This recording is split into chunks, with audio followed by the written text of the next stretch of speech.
in Chapel Hill. They were lined up outside, a beautiful morning. We had some rain, some big storms roll through the area yesterday, but sun shining. Folks are outside tailgating, getting ready for a day of ACC Championship Wrestling, and we are underway, 125 pounds.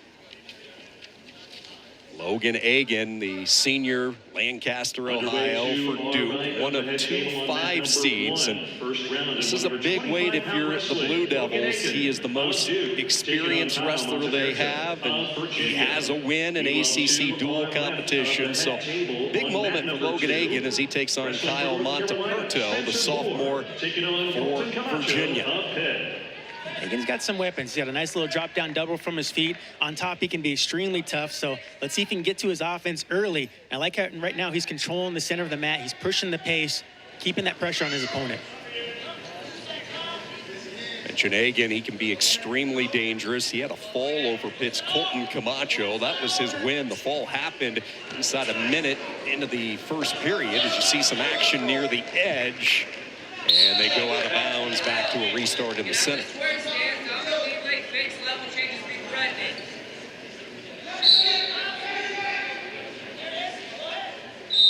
Duke with 9 wrestlers competing today. They did not send anybody out at 165 because of a late scratch. Both Agin and Connor Barkett, the heavyweight for Duke, the 2 5 seeds. Everybody else seeded 6 for the Blue Devils today. Very young Duke team for Glenn Lanham. There's a low shot. First offensive shot by Montaperto. Nice job there by Montaperto, just really taking control of the pace of the match. It looked like Agin for a while there was pressing forward. Montaperto right there, got in on the low single. Looks like he's trying to hook that bottom leg. But Agin's just doing an excellent job. You see right there, he's squaring up, wrapping around the body, controlling that left arm, keeping it nice and tight. But let's see if he can work the position here. Stays with it, trying to capture that second leg, has the ankle and gets the 3. And the sophomore from Charlotte with the day's first points in Virginia, 3-0 lead. It's an excellent job there, just maneuvering through that position, in on that low single, coming out the back door, shelving that leg and then cutting across. That's why you consistently move through the position. You keep working, you don't ever pause. Keep that pressure on your opponent, work through that attack. Montaperto making his return to the Cavalier lineup today. He was injured a month ago in the match against Jacob Camacho. Knee injury, sustained an MCL injury. He has been rehabbing vigorously for the opportunity to represent Virginia today, and all that work has paid off as he shoots in again. This time Agin was ready for it.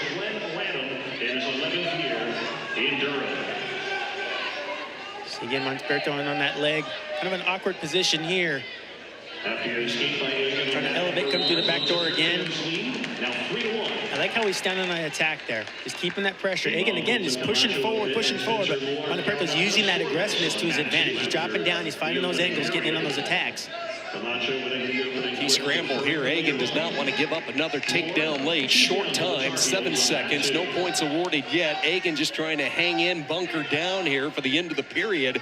And he is going to do just that. So a 3-1 score through the opening 3 minutes. Agin barely survived there. Just locked onto that leg. He's able to bleed out the clock. Look at Kyle Montaperto, the sophomore Central Academy, 7-8 this year, but again, he missed a good chunk of January, all of February because of the knee injury.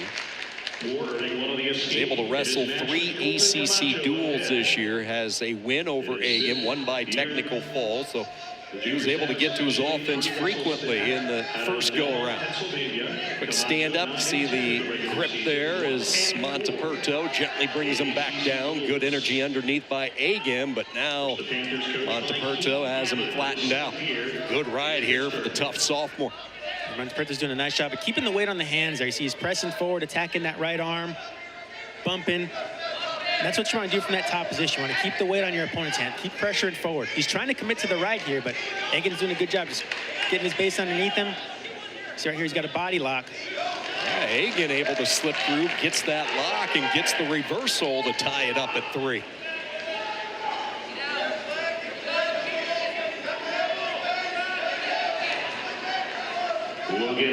These two 25-pounders going at it back and forth, and now Montaperto with two of his own gets the reversal near the edge. So a lot of action here, and that's what we can expect. It's a long college season, but boy, you know it as well as anybody. You flip the calendar to March, it's go time.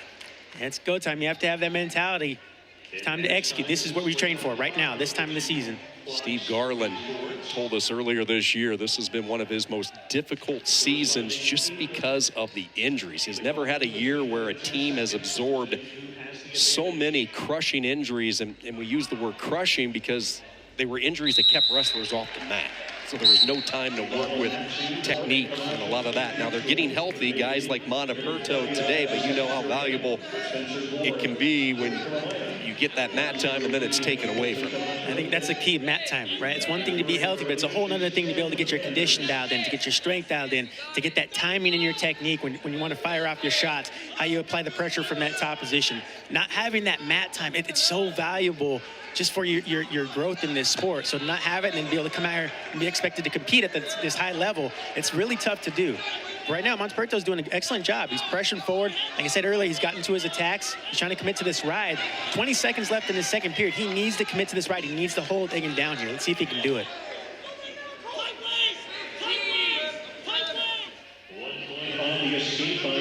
Agin looking over at the clock.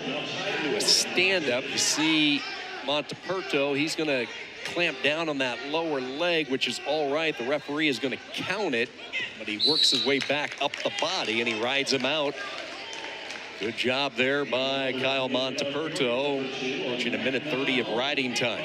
Very young team for Glenn Lanham and Duke. 13th year, the 1988 Oklahoma State graduate. He has sent at least one wrestler to the NCAA championship.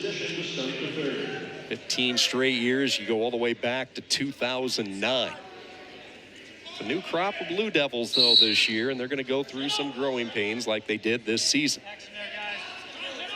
It takes some time to be able to compete and be successful at this college level. Everybody's good. Everyone's coming out of high school with this incredible resume. So it's pretty much like you're starting all over again. You're learning wrestling from scratch. You have to really clean up your positions, really fine-tune things. Anthony, this is where Agin can be dangerous. You see him with the wrist control. He's very good on top, able to get turns and cutting into the riding time a little bit. But he's thinking more than that. He's thinking turn. What's he want to do with this wrist? You see, it looks like he's trying to put the pressure there to break down Montaperto on the shoulder. It looks like now he's going across the top. But what I like what Agin's doing from that top position with the wrist, you notice how he keeps pointing his elbow up towards the shoulder. That puts a lot of pressure on your opponent, and it helps to break them down. If you keep circling with that, he'll be able to break Montaperto down to his stomach. But it's right there. It looks like it's a stoppage. Let's see if he can apply that pressure again off this fresh start. Yeah, you talk about the pressure, just a little bit too much pressure that time for the officials liking, potentially dangerous. So we go back to a restart, 1:14 to go. Agin is cut under that riding time. It's inside a minute. Punishing rider on top, looking for a turn here and maybe some near fall points to grab his first lead.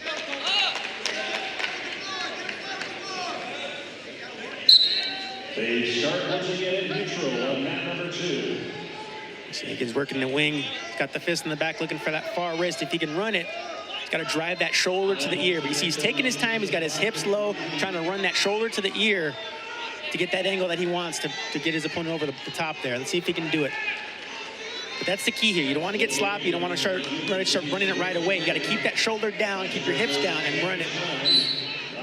Trying to run it, but again, that shoulder hit the specific angle where the official is going to stop it every time. So he's been deep a couple of times. Let's see if he changes up his strategy here, and it looks like he is. He's just going to cut him. He says, let's go get that three-point takedown, the new rule this year, and see if he can find offense on his feet.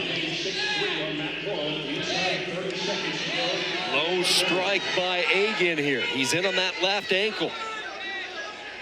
Montaperto's got that whizzer. He's trying to square up. Looks like he's going for that far leg. It's going to be a tough position for Agin to finish. Time's running out.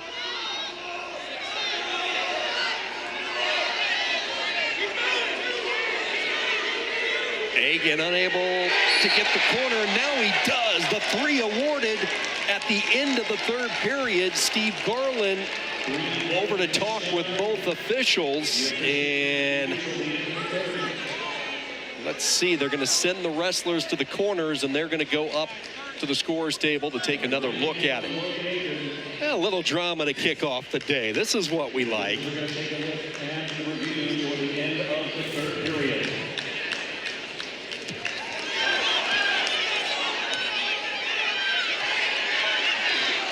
Again, got that leg. He's got it hooked.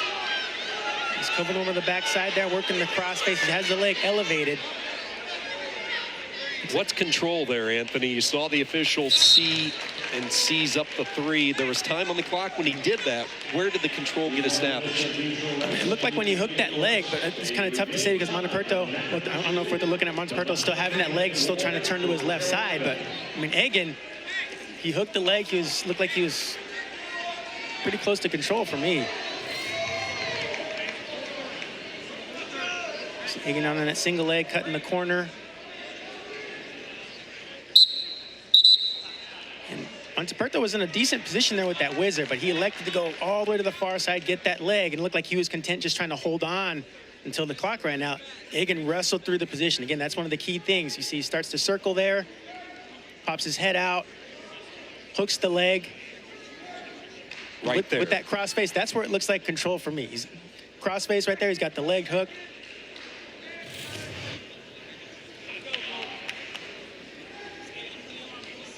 Our officiating crew, a veteran core assembled for this day of competition, taking multiple looks at it. Again, the call on the mat is 3 for Agin, and if that's the case, riding time not a factor, we would be heading into a sudden victory situation. But as you can see, pretty intense dialogue over at the scores table, opposite of where we're situated. And certainly some tense moments for the young sophomore from Charlotte, Montaperto, who seemed like he was in control for the duration of that match. Montaperto was wrestling extremely well. He got to his attacks. And again, it just comes down to those positions. One position right there, he kind of got a little bit too relaxed. Not a lot of separation at 125 over a mat 2, where you can follow along the action here on ACC Network Extra. They're in sudden victory. Let's listen in.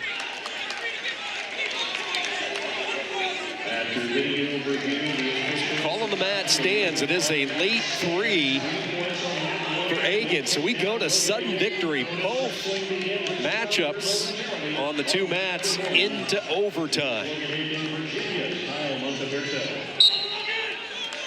So can Agin keep the momentum rolling? Man, what a shot in the arm this would be for Duke if they can get their 125-pounder into the semifinals. The 4-year starter, straight on double, barrels his way through, but can't keep his toe in bounds as the continuation of action rolls him out. That's a nice attack there by Agin. Out of bounds, but I like his strategy there, just tacking forward. Montaperto, the first 2 takedowns he got was off that pressure, just driving. So instead of doing that, Agin adjusted just slightly. He's not pressing forward so much. He's looking for his attack. See right here, going for a go behind. 6 unanswered by Logan Agin, and what has been a tough year for Duke, something to smile at here with the performance and the non-stop motor from Agin. We're in a battle back in this match by Agin. You see right there, sprawl, quick go behind. Right there, just great counter wrestling there. Stuffing your opponent's attack and then taking over the position. Be awarded big there. Great win. Good start.